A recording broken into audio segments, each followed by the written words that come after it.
Qool Hand Podcast, something you got to deal with. Welcome back to the show. I'm your host. My name is Q. We have a very special guest in the building. This is territory that the Qool Hand Podcast has never covered before, so it is an honor. It is a privilege to welcome our guest in the building today. Guest, please introduce yourself. Hi, guys. I'm Jada Vaughn.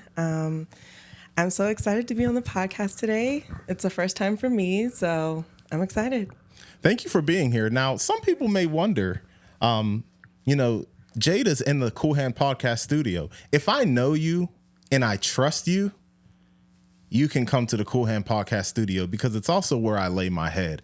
So if, you know what I'm saying? So I just want to make a clear distinction, and let me backtrack and not say if I know you and trust you, but because I don't want to make people who don't come here think that they're not to be trusted, or I believe that. But I have to know you. And we have a couple of co-hosts. This is a very special episode. Some co-hosts too, because we have a podcast OG. He was here when the podcast started. He was on an Instagram live episode. You can't find that anywhere now. But guest, this is we have the married couple in the building. But guest, please introduce yourself. Hi, I'm Evan Wilson, Jada's husband. Yes, yeah. That's my title. Yeah, we got Evan Wilson in the building. A long time ago, Evan agreed to being on like Instagram Live pandemic edition of the Qool Hand Podcast. And we took a trip because Evan is musically talented. So I've heard him sing before. I've watched him play the keys before. Very musically inclined. Mm-hmm. He's doing powerlifting now.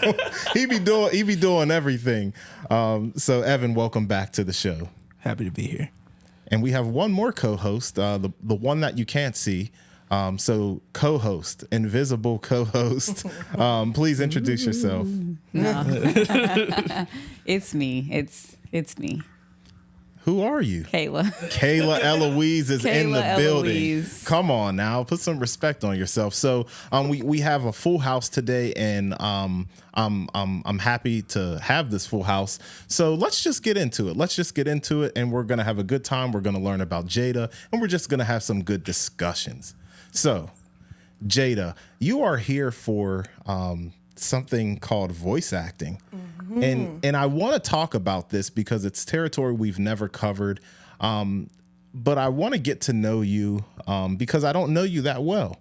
We've been in the same setting. I know that you've got married to Evan here, Pittsburgh zone. Mm-hmm. And I had mentioned to you that your name is ringing in the streets in a good way. So I was in Atlanta for the first Castier pop-up with one of the homies. And I told this young man and young woman that I was from Pittsburgh. And they said, "Oh, do you know Jada and Evan?"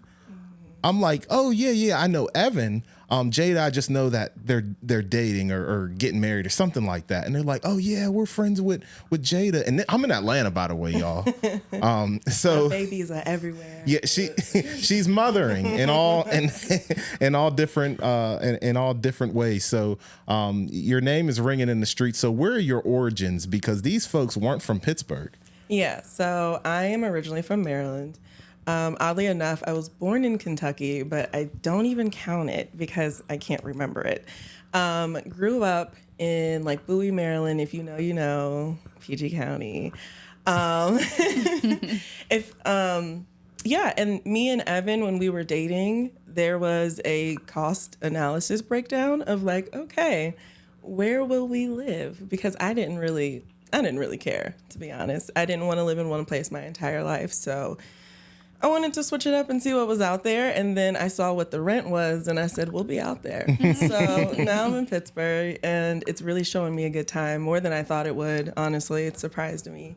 And it's just a perfect amount of city, but enough quiet where I feel like I really got to learn myself here and learn a whole new group of people. And really just express myself. And then that's kind of just how I got to where I am now. Thank you. Ain't PG County the trenches? So it's not. Oh, So- my fault. My fault, y'all. I was just playing. not. I was So, method acting. Unofficially, it stands for Pretty Girl County. Oh, Looking okay. at you. No, but it's actually the wealthiest Black county in the U.S. So I'm just going to leave that on the table for us. Yeah. Oh, see, I thought you had a trench baby story I was about to get into. I was about to be, okay, you made it out the struggle. Okay. I was in a trap. No, I was very much in the suburbs and suburb adjacent areas growing up. But, I had my people, and my family was no stranger to social life. So that's why, if you go somewhere, 9 times out of 10, I'm going to be like, yeah, I've been there or know someone there. Got you. Shout out to Pretty Girl County. PG. Yeah, I wish I was born in PG County. I don't want to be a pretty girl, but we could have switched. Pretty guy. Yeah, I could. Oh, there we go. Pretty guy. See? Okay, so what was life like growing up over there in Maryland? What did you do for fun? Did you always know you was going to be a voice actress, or fill us in? Okay, let me fill you guys in. So I had no idea that this is what I really wanted to do. Bear in mind, growing up, it just was, I didn't have a good school life. It was mainly about getting out of school and landing a job that I could, be stable in for majority of my life. So art wasn't even on the table, but me and my siblings were always pretty creative, and I was always doing something. I was either collecting hobbies on the side, or I used to go to my parents and write little short films and little books. And I had a comic book series in the 8th grade about a pencil superhero. And so I was always had my hand in something. And I got introduced to one of my inspirations, Cree Summer. And through more research about her, I discovered that voice acting was a thing. I was like, I don't want to be an actor. I can't sing. But I want to do something in that realm. And that's just kind of where the love started. And I've always just found myself gravitating back towards something in the art industry or voice acting, working with my body or my voice, whatever type of acting it was. I definitely tried. Gotcha. Yeah. So now we're usually knowing Cree Summer for A Different World. She was on an episode or two, maybe just one, of The Fresh Prince. When I think Cree Summer, I Abbott think Elementary. Oh yeah, I missed that episode. Kayla's the Abbott Elementary watcher. I catch it when I can. So that's the first thing I think is Different World. And I know she played the poodle on Clifford the Big Red Dog on PBS. If you ain't have cable, you was watching Clifford the Big Red Dog at 8:00 during the summer. And was. And you would enjoy it because these are the cartoons. After you watch Clifford and all them, Maury and Jerry Springer start coming on Fox. And so you better get your cartoons in while you can. So I did know she was the poodle on Clifford, but to my surprise, and after watching one of your Instagram stories saying how Cree Summer was a big inspiration, I saw a YouTube video it was called 100 Roles of Cree Summer. Mm-hmm. And she has played everything, everyone, from television to video games. So tell us about your, you know what? Forget Cree Summer right now. I like you, Cree, but forget you for right now. Just real quick. You have to have a voice. Mm-hmm. So although you wanted to get into something artsy that you can use your voice, your body, whatever you can do, how did you settle on voice acting, and how did you know your voice wasn't annoying? Honestly, it was just one, of course, having other people tell you. Because it's very easy to get annoyed with your own voice over recording just in regular life. So I'd be like, I hate my voice. I feel like it's a little low for a woman. And I, struggled with it. And then just kind of growing up, the confidence came in. And I was like, no, it's actually perfect. And I think that my voice would fit over that commercial. I think my voice would fit over that book. And it just kind of came into the light of like, okay, let me do it. I know I can.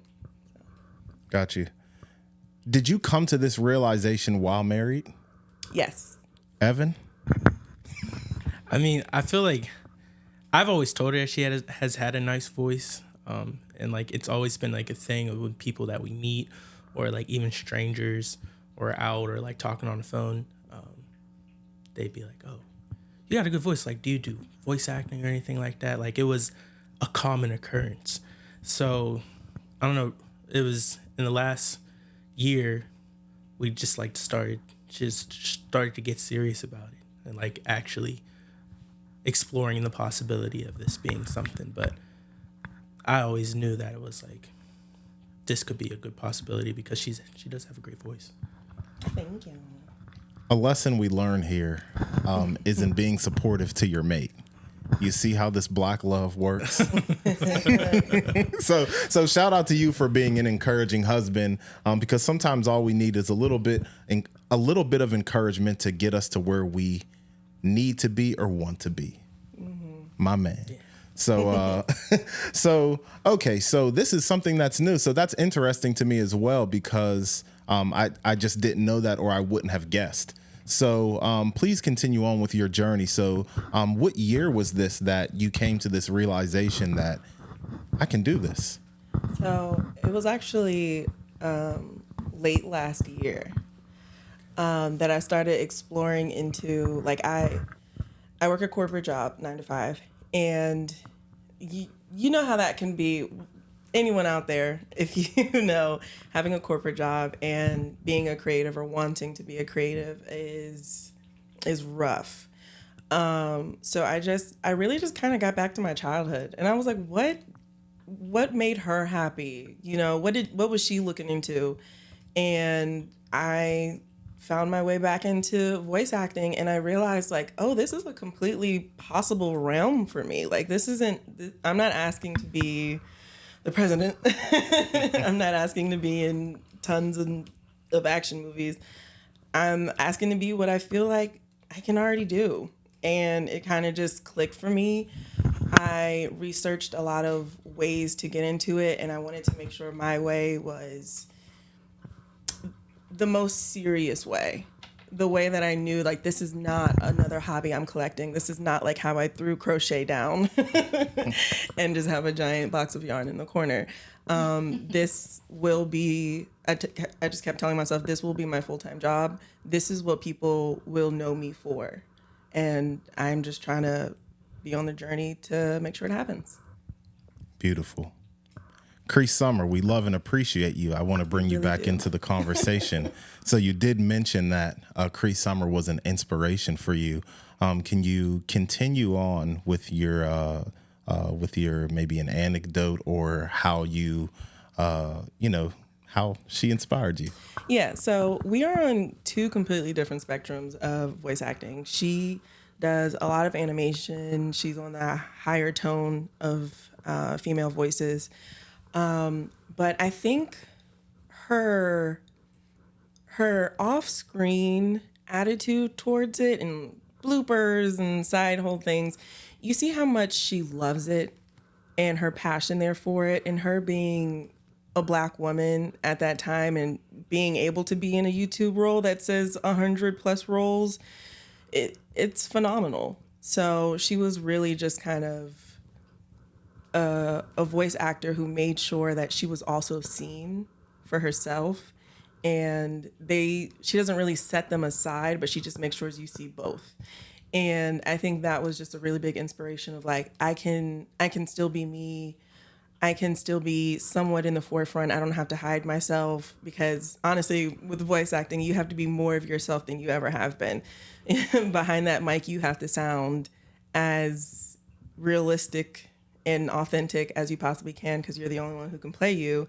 And I feel like for Cree Summer, she showed me that, like, nobody can play Cree Summer. She's her, and so she was more of an inspiration in that way, not so much as her style, but as a person. I would encourage all to do some research into all of the roles that Cree Summer has contributed to or played over these years. You would be so surprised. She ain't playing just black characters. She is playing men, women, children of all different races. It's amazing. It's crazy. It is, and that range in itself is amazing because I'm still struggling how to do a little teenage boy voice, but she can like right off the bat. So it takes a lot of practice, and I feel like her effort is so plainly seen. Yeah, and I want that to be for me too. And we, meaning all of us and everybody out there on YouTube and Spotify world, believe you can do that. Thank you. Let's talk about the learning curve, though, because as you said, you're like, okay, you're two different worlds from Cree Summer, no pun intended, but you have to start from somewhere. You grab your inspiration from there. But let's talk about what goes into it. You said doing the teenage boy voice can't be. You may have a great voice, but it's what you do with it. Exactly. Talk about the journey. What you've had to do, what you've had to learn, how you've learned to alter your voice. Kind of a very loaded question, but also just the floor is yours to talk about learning how to use your voice in different ways. Yeah. So I will say, starting off, getting to know your own voice, not even trying to emulate anyone else's, is like the foundation for it all. Like I said, nobody else can play you. And you have to make sure your impression of you is solid. I really had to learn kind of how to get out of my own comfort zone. I'm doing lessons with a coach. I can't get scared because she's watching me about to do something and it's going to look ugly, but it's going to sound great. You just got to do it. There's no room for embarrassment. And how do I put this? There's no room for embarrassment, and there's tons of room for all the stuff you used to hide, all the random stories that ran through your head or little things that you want to say but didn't. All of that comes into play now because you got to be the best version of you, and you got to act like somebody else too. So you need to make sure that you're solid, and that the next time you go to alter your voice, you know where you're starting from in the first place. Yeah. So y'all, when you say you're taking this seriously, you're taking this seriously. Yeah, there's no room for me. This is it for me. Okay. Yeah. I feel like, one of my favorite albums is Get Rich or Die Trying. It's like voice actor die trying. So yeah, this is it for me. I definitely I worried about it so bad because I'm a habitual hobby dropper. I was like, am I going to sit here and take my money and do what I always do? And having ADHD and stuff, it's hard. You got to make sure that when your money goes somewhere that it's going to come back to you because you be making some decisions with the phone in your hand. Facts. So really just sitting on it, waiting, praying on it, talking to Evan about it because I was like, it's a complete second career move. This is us. So just making sure that all those factors kind of play into each other, but that I don't psych myself out and be like, okay, you're not the best with keeping hobbies and things. I'm like, no, I will be with this. I can't give myself that room. I'm like, no, there is no dropping this. And it's really helped my motivation a lot. It's helped all the practices because I'm like, no, you got to go full throttle, you got to go for it. So yeah, Evan's been a huge help on top of it, big support. So yeah. Thank you. I wanna pass the mic to Evan here because, we're two married gentlemen here, and sometimes there could be a lot of pressure, not only on yourself, for your own responsibilities as a husband, but caring for your wife.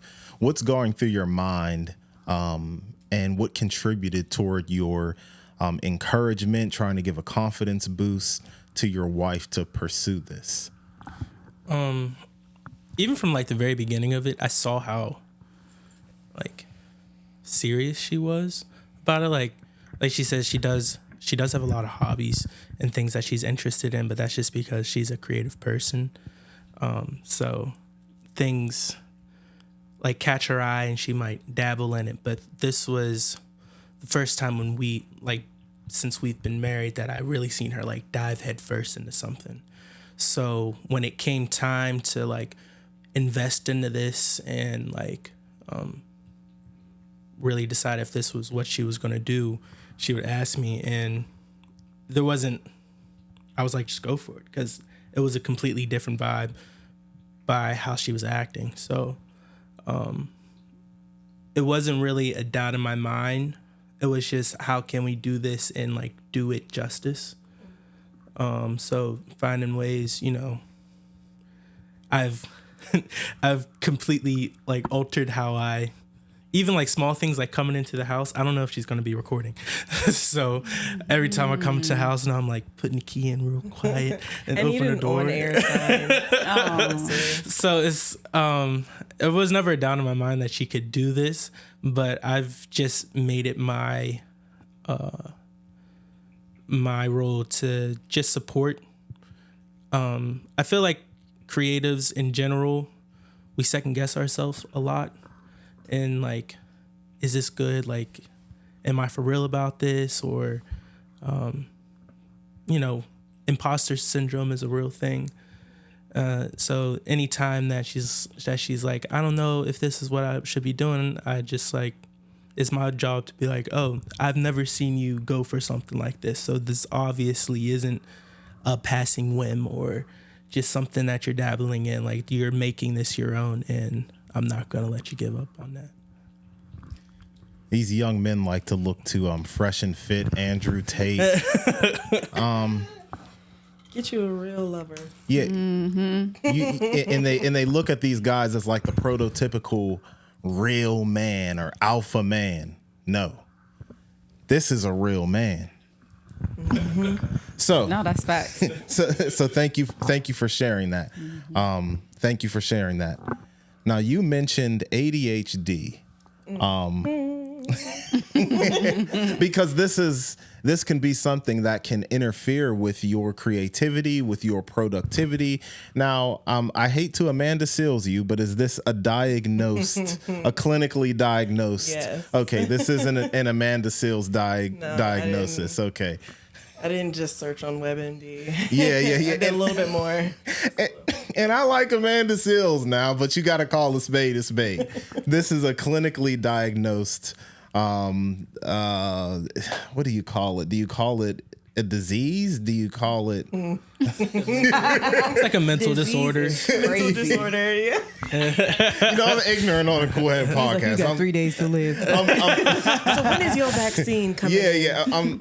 Listen, y'all, I got lupus, yo. So Don't pull that on us.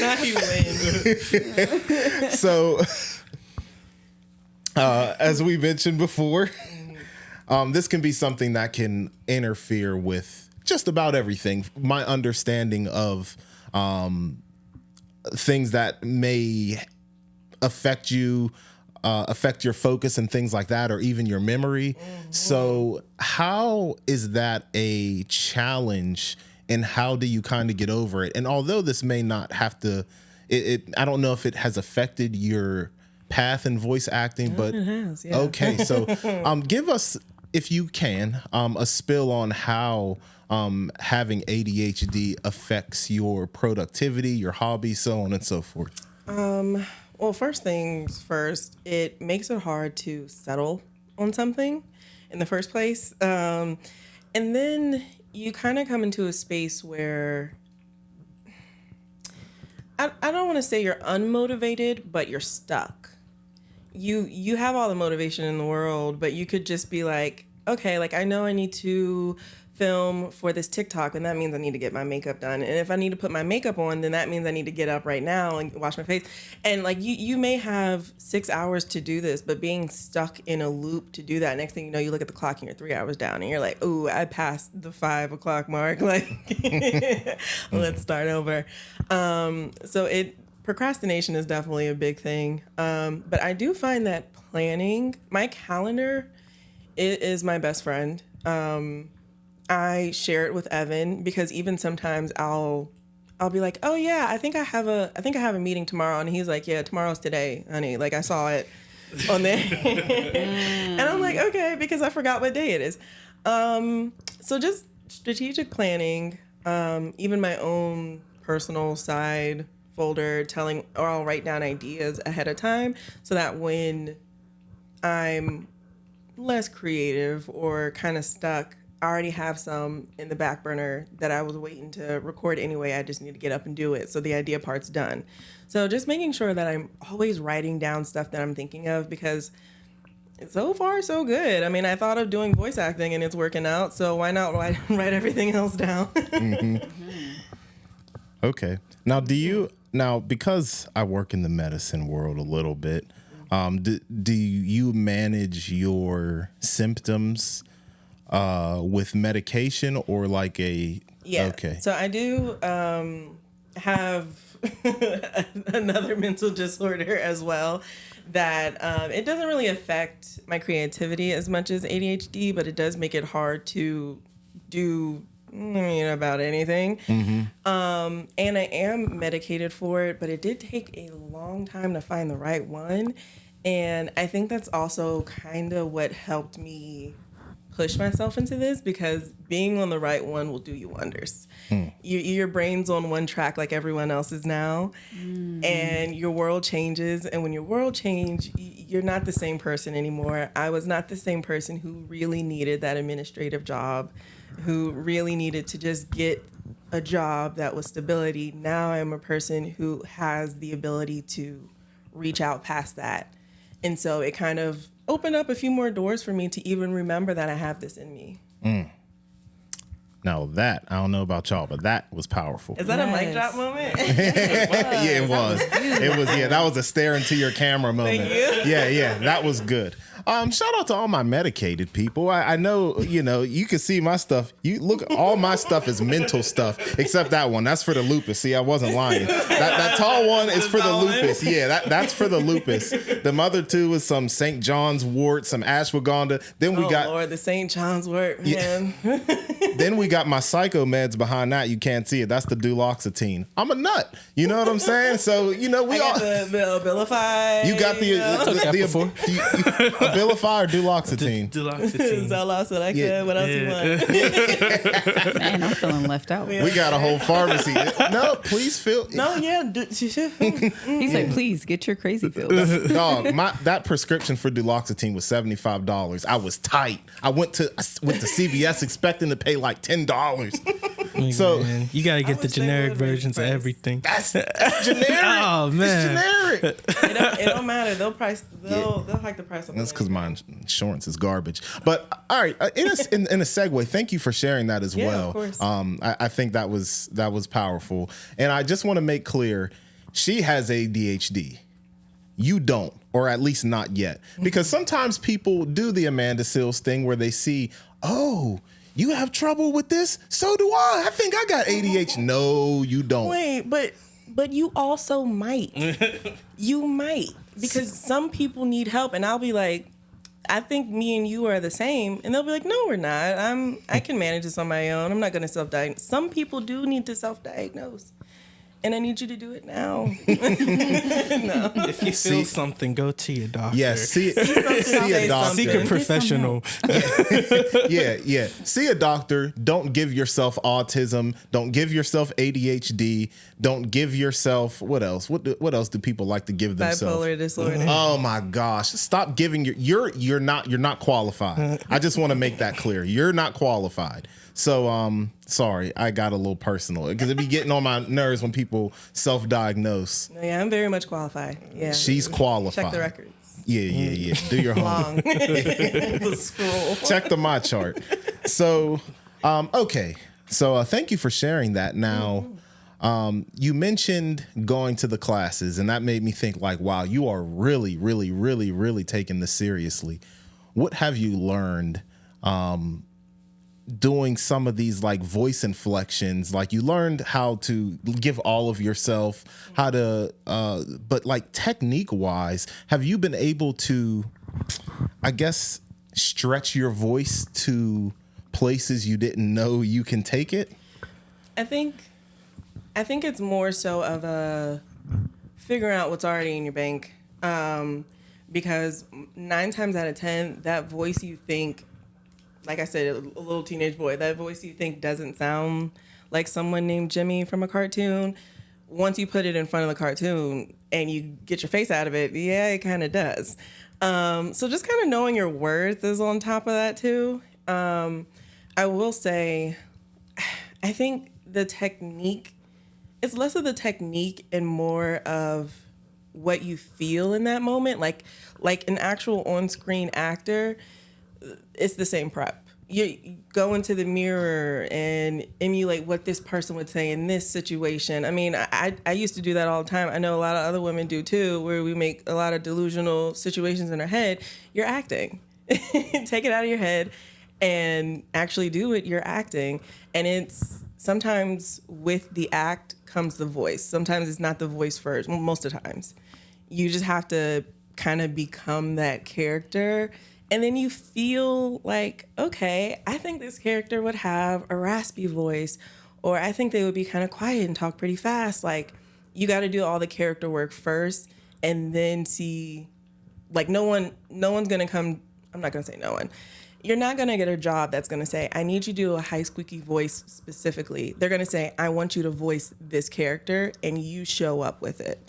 It's never going to really be given to you. So it's all about what's already in your wheelhouse and just believing that it works. Can I chime in? Mm-hmm. I feel like watching her do it, there's no like, you can't half step it. You gotta go 100% at it.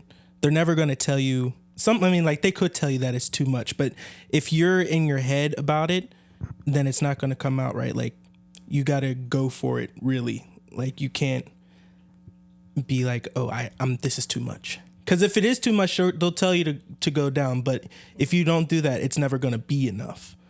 So if the script's telling you to be witty and goofy and funny, like, amp it up. Like, don't pull back. Just go all the way forward.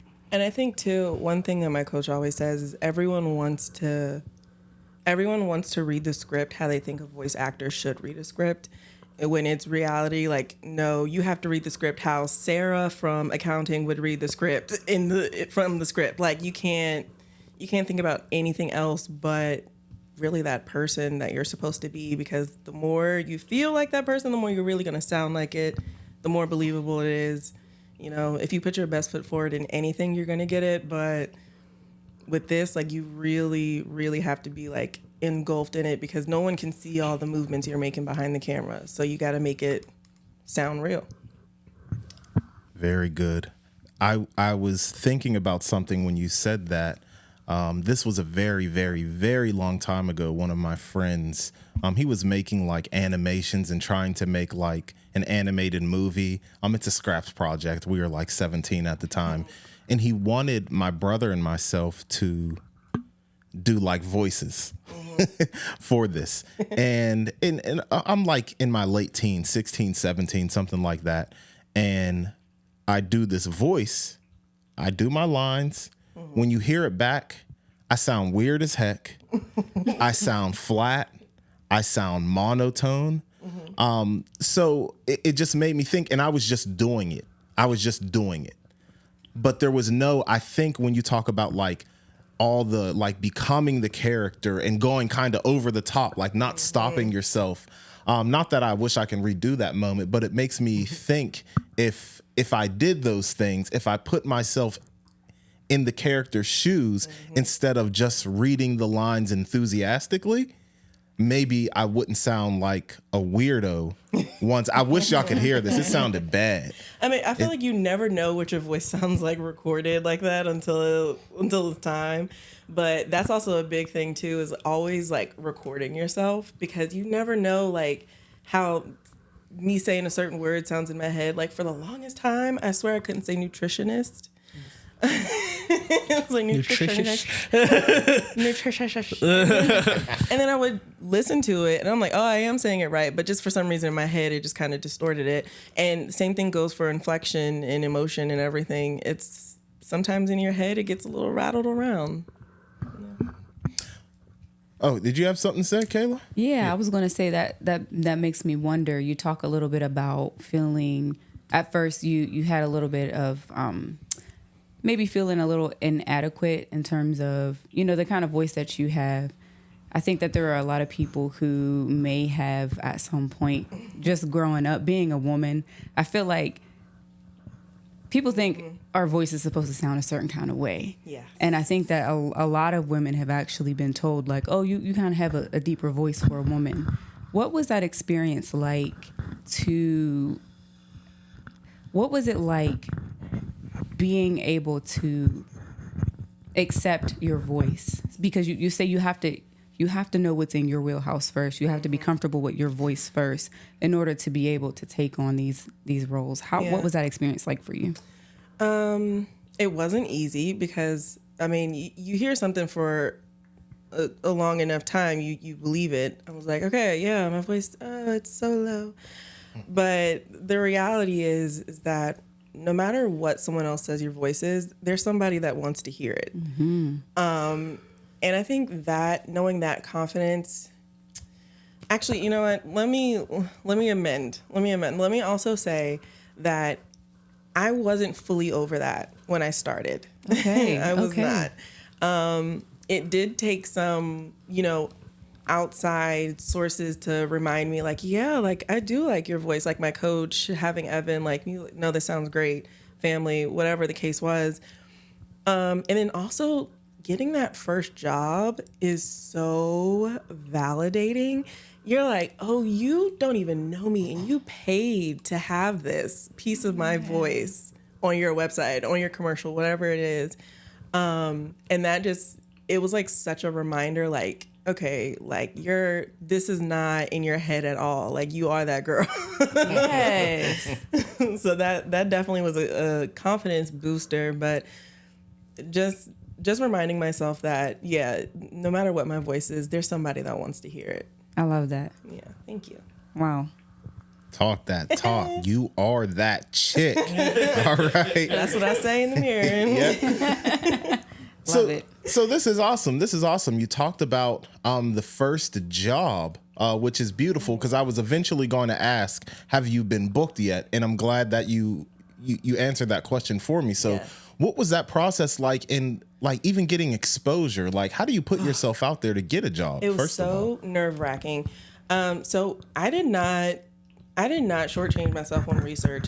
I'm a part of Discord groups. I'm a part of I'm going to be a part of everything that lets me know where I need to be. Cause this is an industry I'm not familiar with, wasn't familiar with.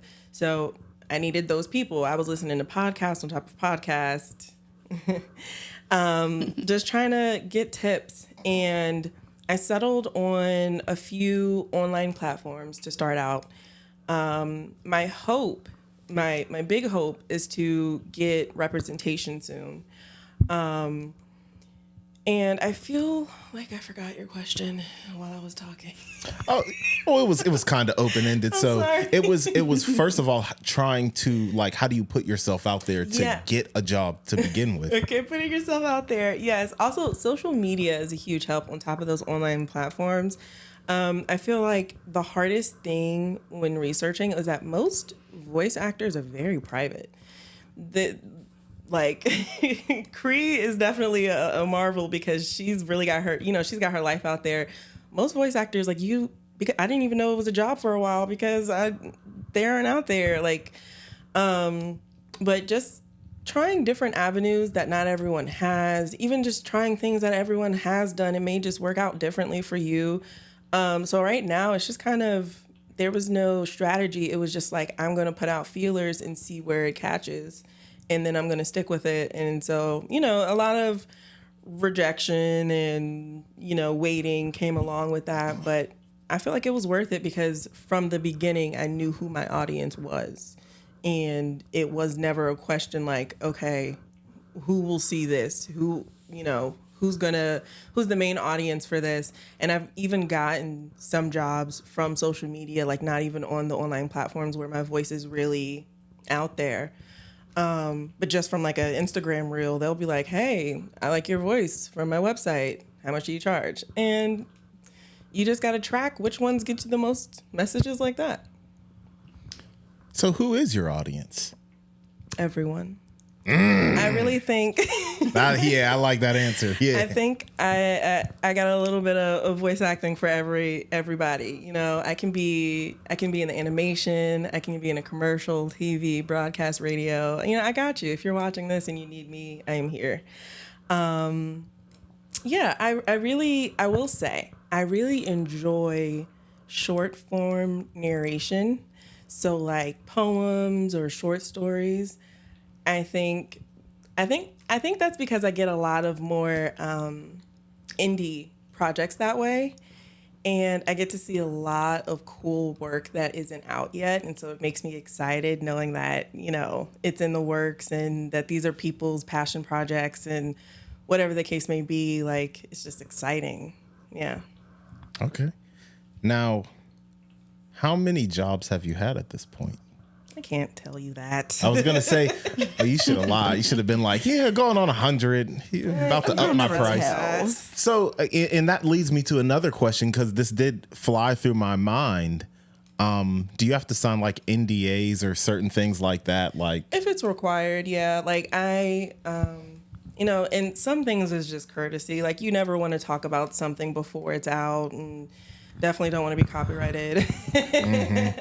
So it's you sign a lot of contracts, you get people to sign your contracts, and you keep it hush hush until it makes it show.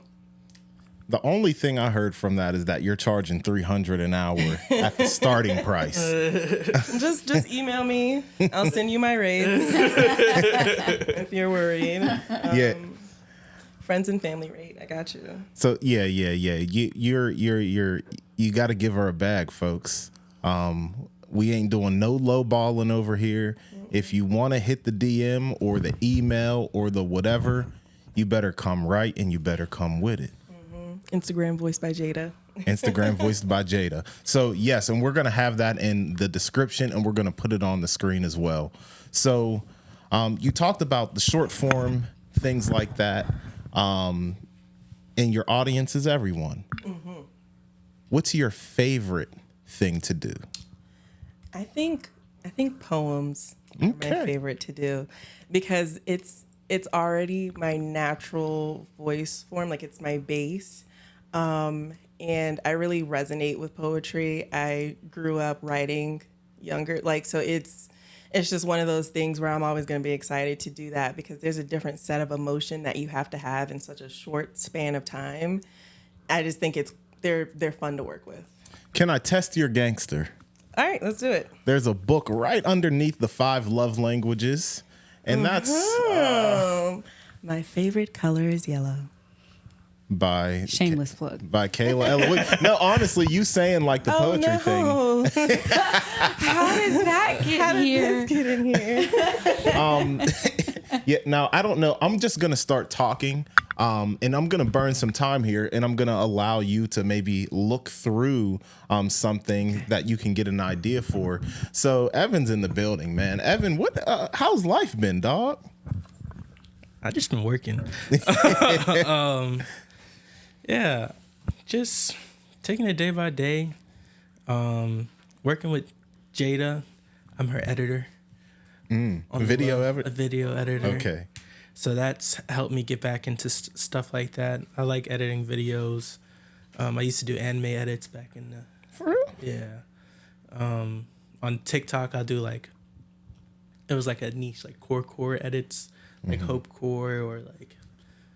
I made a few just based on different things. Like I did one on loss, I did one on like love and grief and anger, stuff like that. Pretty much anything that I make creatively is just an outlet to make me to get out how I'm feeling. So, yeah. We were kind of talking about that a little bit earlier. You do something on Instagram, because I'm Like I'm on TikTok, but not like that. So you can drop the hardest TikTok in the world and I'll never see it because I don't use that platform. Like I'll make a reel on Instagram, get on TikTok, post the same thing, then get off of TikTok. It's just I'm not young enough. But you do something when you talk about the creative outlet that you spoke on a little bit earlier. You do these artistic Instagram stories, and they have pictures. It seems like there's a lot going on. Is this like a look inside of Evan's mind, ill mind of Evan? Yeah, I guess it started. I was having like a bad week, and I just needed a way to outlet some things. But then it just became a way for me to outlet good stuff and bad stuff, and just like keep up with myself. And it started to be fun to do. So, yeah, that's how that started. Yeah, it's kind of like there is like a real creativity to that as well, because how much time do you spend on making that one Instagram story? I mean, not too long. Really? It's just I might like restart a few times if the vibe isn't right, but I'll look for pictures or memes or whatever that like coincide or like match up with how I'm feeling, and then a song that goes with it too. Because yeah, the whole thing of it was that it was easy and quick, so that I couldn't talk myself out of doing it. Got you. So it was something easy to do, no matter how I was feeling, that could just be out there. Interesting. See, I would have thought that would have took way longer. Maybe because I'm slow. That's why. I'm slow. Also, Evan is like a meme master. Yeah. He can type one sentence and he has the exact meme he's been looking for the one I've been looking for the past 3 years. Because that seems a lot more difficult than you made it out to be. So people sleep on Pinterest for memes too. Pinterest, you can type anything into a Pinterest, like into the voice or like into the search bar, and it'll have the exact thing that you're looking for. I hate to say it, but Pinterest and TikTok are the same to me. I tried to use Pinterest and couldn't do it. I'm too old. So you can search a vibe on Pinterest, and they're like, it like takes it out of your brain, and it's like exactly what you're looking for. Interesting. I gotta. I'm too old. I'm get up on it, man. I'm in unk. It's showing. Y'all said it, but I'm in unk. Yeah. Have you found something you're comfortable with? I have. Oh, man. Okay, so this is an exclusive. Beautiful. Let me see. Let's see if Unk can do the right sound effect. All right. Gotta.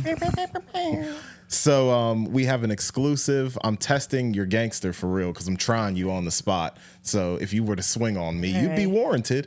But you stepped up to the plate, and we're going to get an exclusive reading from Jada.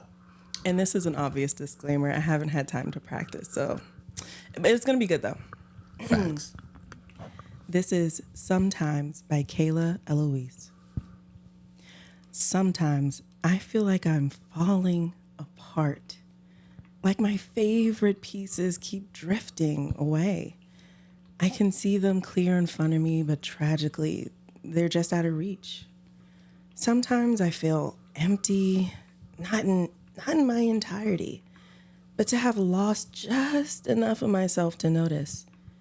Like out of the 80% I once was, my glass is now half full. I thought that adding you would increase its volume. I thought that adding you would fill my glass to its brim. Sometimes I feel I'm broken, glass shattered, a pile of pity. Glass shattered, a pile full of pity. Sometimes I try to put myself back together again, but that's what no one else can tell. They don't see these cracks in my character. They can't see the missing pieces. My anguish is imperceptible. My aching silence becoming lethal. It's not your fault. It's not mine either. I am brilliant. I am beautiful. I am scrappy.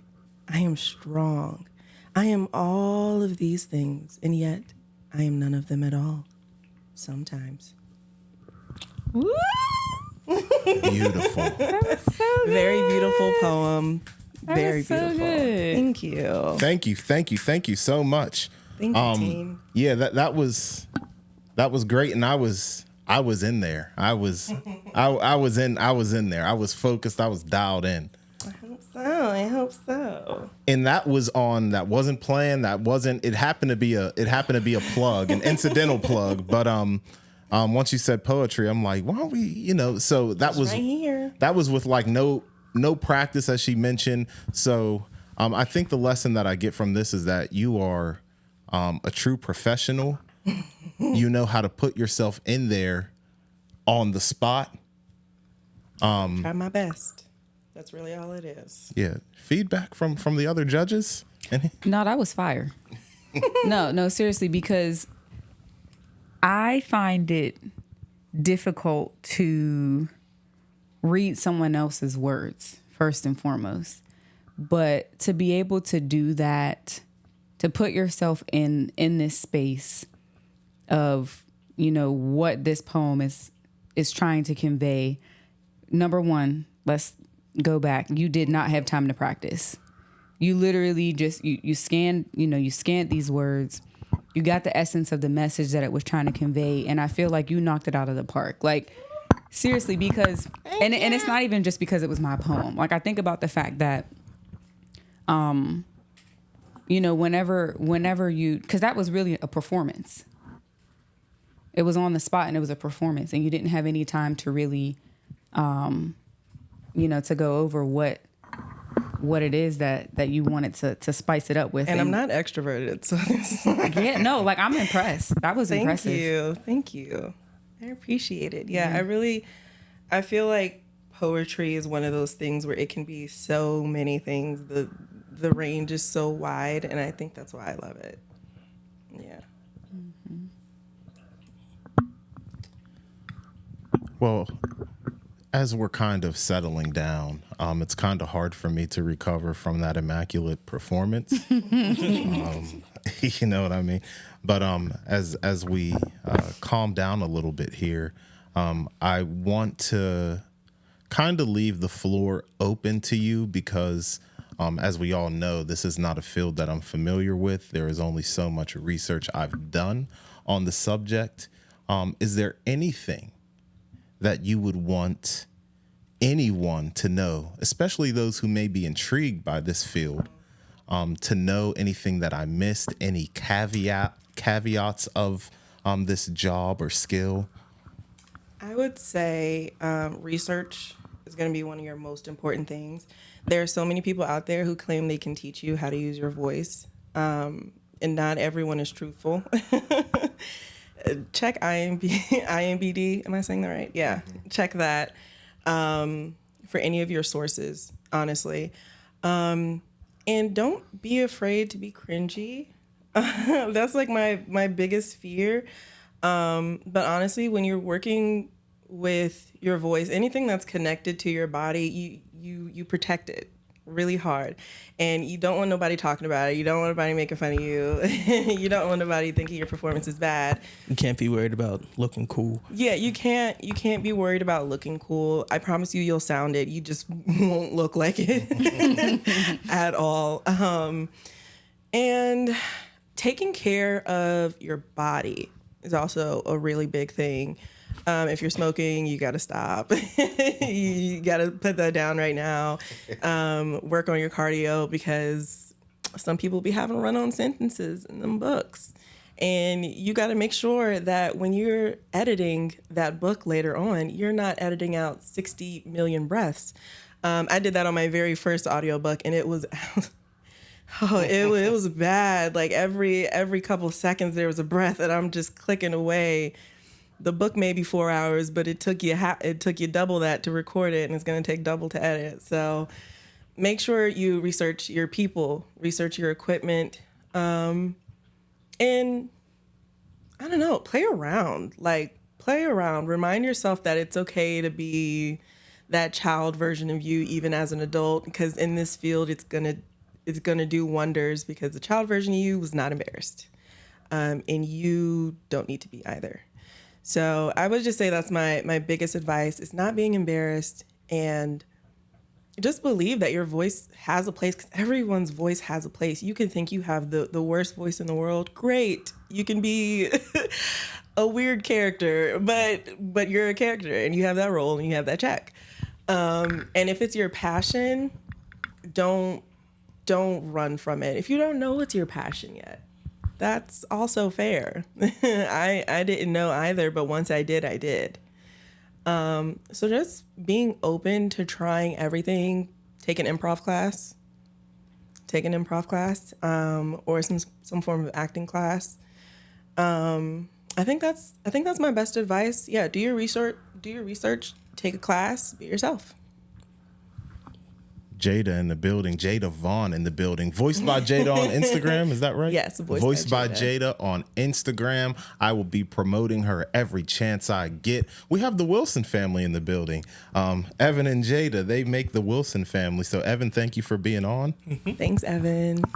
Thank you, Jada. Thank you, Kayla. And I forgot to mention, his pants came off, but this is the Qool Hand Podcast. Yeah. Charleston Black. Related. He is the law, so the pants don't count. Yeah, he's a rat. So he will snitch on you if you act up. This is the Qool Hand Podcast, something you got to deal with. And we will see you next time.